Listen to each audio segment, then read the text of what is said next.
Hello guys, welcome to my channel S&S vlogs. Chicken pepper fry எப்படி செய்கிறதுன்னு பார்க்கலாமா?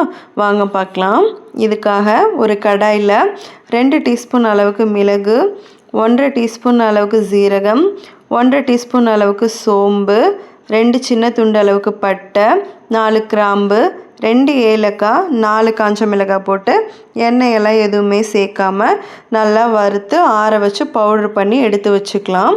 அதுக்கப்புறமா இதே கடாயில் கொஞ்சமாக எண்ணெய் சேர்த்துட்டு 1/2 டீஸ்பூன் அளவுக்கு கடுகு, 1/2 டீஸ்பூன் அளவுக்கு சோம்பு, 3 பச்சை மிளகாய், 2 பெரிய வெங்காயம், கொஞ்சமாக கருவேப்பிலையும் சேர்த்துட்டு நல்லா வதக்கிக்கலாம். வெங்காயம் நல்லா ப்ரௌன் கலர் ஆகட்டும். அதுக்கப்புறமா இதில் இஞ்சி பூண்டு பேஸ்ட்டு சேர்த்துக்கலாம். 2 டேபிள் ஸ்பூன் அளவுக்கு இஞ்சி பூண்டு பேஸ்ட்டு சேர்த்துருக்கேன். இது பச்சை வாசனை போகிற அளவுக்கு நல்லா வதக்கிக்கலாம். அதுக்கப்புறமா 2 மீடியம் சைஸ் தக்காளி எடுத்து சின்ன சின்னதாக கட் பண்ணிவிட்டு இது கூட சேர்த்துருக்கேன்.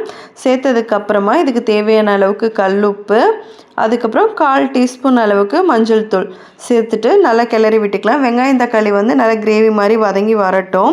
அதுக்கப்புறமா நம்ம வாங்கிட்டு வந்திருக்க சிக்கனை நல்லா க்ளீன் பண்ணிவிட்டு இது கூட சேர்த்துக்கலாம். நான் இன்றைக்கி 3/4 கிலோ அளவுக்கு சிக்கன் எடுத்திருக்கேன். இது 2-3 தடவை நல்லா அலசிட்டு இது கூட சேர்த்துக்கோங்க. சேர்த்ததுக்கப்புறமா இந்த மசாலா கூட நல்லா பிரட்டி விட்டுக்கலாம். பிரட்டி விட்டுட்டு தண்ணியெல்லாம் எதுவுமே சேர்க்காமல் மூடி போட்டு வச்சுக்கலாம். மூடி போட்டு வச்சு மீடியம் ஃப்ளேமில் வைக்கும்போது இதிலேருந்தே தண்ணி விடும். அந்த தண்ணியிலேயே நம்ம வேக விட்டுக்கலாம். ஒரு 20 நிமிஷம் வெந்துச்சு அப்படின்னாலே நல்லா வெந்து வந்துடும். அதுக்கப்புறமா நம்ம அரைச்சி வச்சுருக்கோம் இல்லையா, அந்த பவுடரை இது கூட சேர்த்துட்டு நல்லா கிளறி விட்டுட்டு லோ ஃப்ளேமில் ஒரு 5 நிமிஷம் வைங்க. அதுக்கப்புறமா நமக்கு எந்த அளவுக்கு தேவையோ அந்த அளவுக்கு சுண்டி வரட்டும்.